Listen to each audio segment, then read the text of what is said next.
Assalamualaikum warahmatullahi wabarakatuh. Telah sampai kepada saya sebuah video, ayuh kita tonton. Kemudian saya berikan ulasan, react dan kritikan. Dan video kali ini sangat mudah untuk di-react. Dan saya nak bagi satu assignment. Saya nak bagi satu tugasan kepada para penonton yang dirahmati Allah sekalian. Tonton video ini.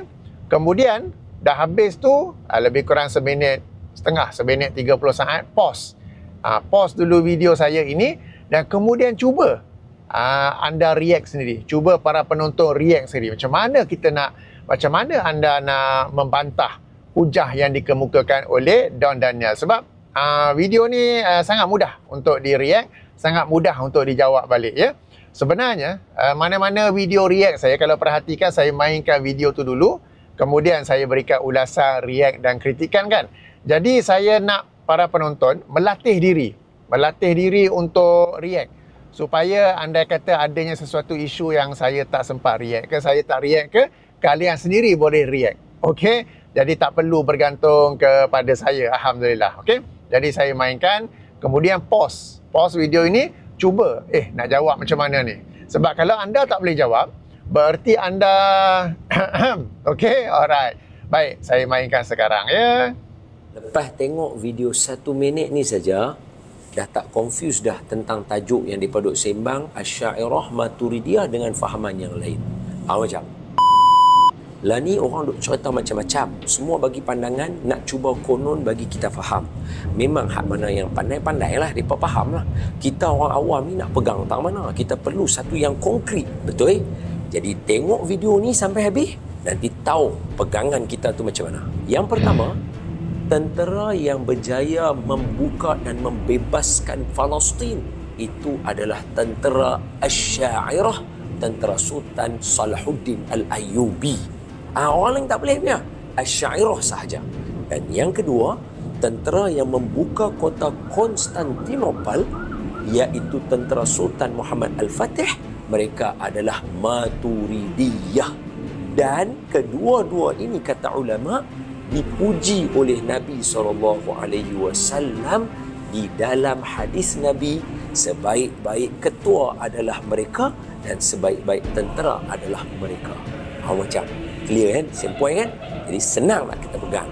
Apa yang kita perlu confuse, dah ada contoh toladan dah yang Nabi puji di zaman sebelum wujudnya kita semua ni lagi. Maka apa lagi, kekalkan atas jalan Asy'ariyah Maturidiyah. Okey, sudah tonton, sudah cuba react. Okey, boleh bandingkan pula dengan react saya ya. Mungkin apa yang tuan-tuan dan puan-puan yang rahmati Allah react lebih baik daripada saya kan. Okey, jadi Don Daniel berhujah bahawa mereka yang pasukan dalam perang sejarah apa semua tu berakidah Asy'ariyah, berakidah Maturidiyah. Okey, para penonton yang dirahmati Allah, kita memang meraihkan kemenangan pasukan Islam dalam sejarah.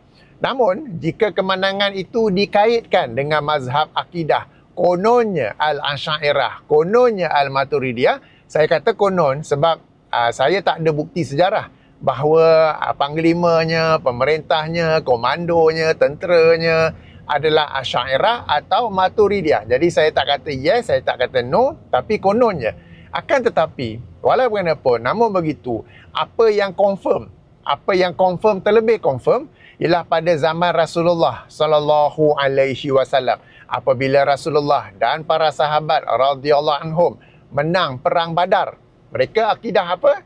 Mereka akidah Islam yang original. Apabila mereka memenangi peperangan demi peperangan dalam sirah Rasulullah sallallahu alaihi wasallam, mereka berakidah apa? Akidah asli, akidah asal, akidah yang ada dalam Al-Quran dan As-Sunnah. Okey, itu yang akidah mereka. Sebab kalau nak dikaitkan kemenangan peperangan dengan akidah, maka kita rujuk kepada akidah Rasulullah sallallahu alaihi wasallam dan para sahabat pada zaman baginda, dan confirm, terlebih confirm akidah Rasulullah sallallahu alaihi wasallam dan juga para sahabat bukan Asy'ariyah, bukan Maturidiyah. Okey. Okey, perang Uhud kalah, tapi tak apa. Kalah tu pun sebenarnya ada hikmah. di mana umat Islam dapat belajar daripada pengalaman, dapat belajar dari kesilapan, sehingga dalam peperangan-peperangan yang akan datang, mereka dapat belajar daripada apa yang berlaku. Demikian juga apabila Fathul Mekah, apabila umat Islam dapat kembali ke Mekah kan.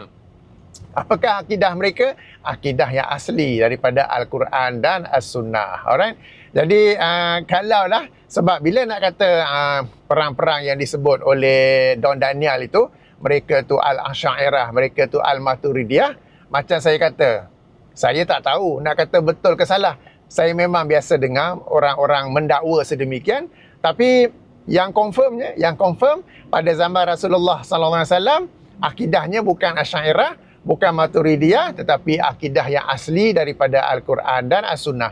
Demikian juga apabila Rasulullah sallallahu alaihi wasallam wafat, apabila Islam berkembang, apabila adanya berlaku peperangan, apabila adanya berlaku pembukaan.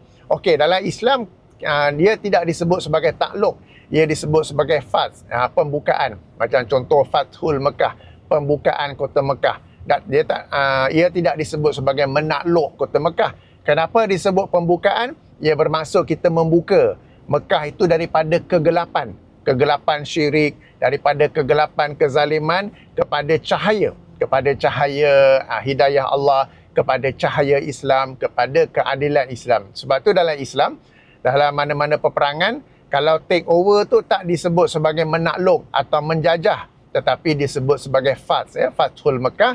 Dan nanti pun kita akan baca hadis Fathul Konstantinopel. Okey? Alright. So demikian juga apabila Rasulullah sallallahu alaihi wasallam telah wafat, apabila para sahabat pada zaman pemerintahan Abu Bakar, Umar, Uthman, Ali radhiyallahu anhum, apabila Islam semakin berkembang, apakah akidah mereka? Bukan Asy'ariyah, bukan Maturidiyah, tetapi akidah yang original, yang asli, yang tulen daripada Al-Quran dan As-Sunnah. Demikian juga pada zaman-zaman seterusnya, pada zaman Salafus Soleh, apabila Islam berkembang, berlakunya pembukaan wilayah yang baru, tentu ketika itu tak disebut negara lagi kan, daerah-daerah yang baru, apakah akidah umat Islam pada ketika itu? Akidah yang asal, yang original daripada Al-Quran dan As-Sunnah. Di sini saya bukan nak mengkritik Asy'ariyah dan Maturidiyah, tetapi apabila Don Daniel mendakwa akidah tentera yang dalam peristiwa yang beliau sebut itu ialah Asy'ariyah dan Maturidiyah, okey, ala-ala dan beliau dah sebut tu, maka saya katalah itu kita kata tak ada bukti kan, tak tahu betul tidak. Tapi yang confirm pada zaman Rasulullah sallallahu alaihi wasallam, pada zaman selepas baginda wafat, pada zaman Salafus Soleh, apabila Islam berkembang, akidah umat Islam pada ketika itu bukan Asy'ariyah, bukan Maturidiyah, tetapi akidah yang original daripada Al-Quran dan As-Sunnah.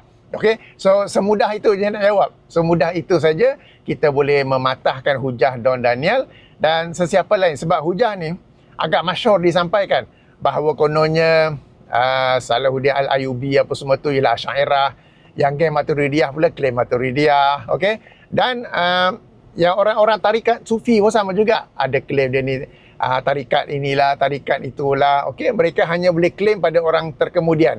Mereka tak boleh mendakwa itu pada Rasulullah sallallahu alaihi wasallam dan juga para sahabat, sebab mereka tahu Rasulullah sallallahu alaihi wasallam dan para sahabat tidak ada apa-apa akidah lain melainkan akidah yang asal daripada Al-Quran dan Sunnah. Tidak ada apa-apa tarikat lain melainkan tarikat Allah dan Rasulnya. Tarikat ni jalan melainkan jalan Allah dan Rasulnya, ya. Okey, dalam hal ini saya maklum ada sebahagian yang over, yang desperado kita panggil, yang dalam rangka nak membela Asy'ariyah sampai-sampai mendakwa Rasulullah juga berakidah Asy'ariyah. Dia bukan kata Asy'ariyah ni dibina di atas akidah Rasulullah, tak. Dia dakwa Rasulullah berakidah Asy'ariyah. Okey. Jadi saya ada buat video tentangnya dan saya telah kemukakan 6 soalan bagi membuktikan bagaimana akidah Asy'ariyah sebenarnya bukan berasal daripada Al-Quran dan As-Sunnah. 6 soalan, ya.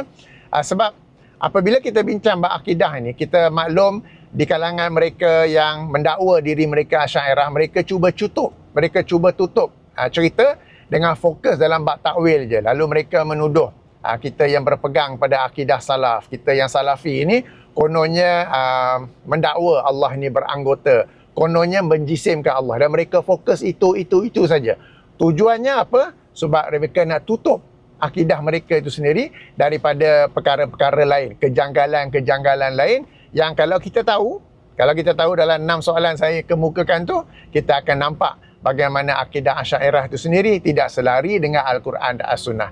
Itu saya telah buat video berasingan, saya tak akan ulang di sini, tapi nak bagi tahu awal lah.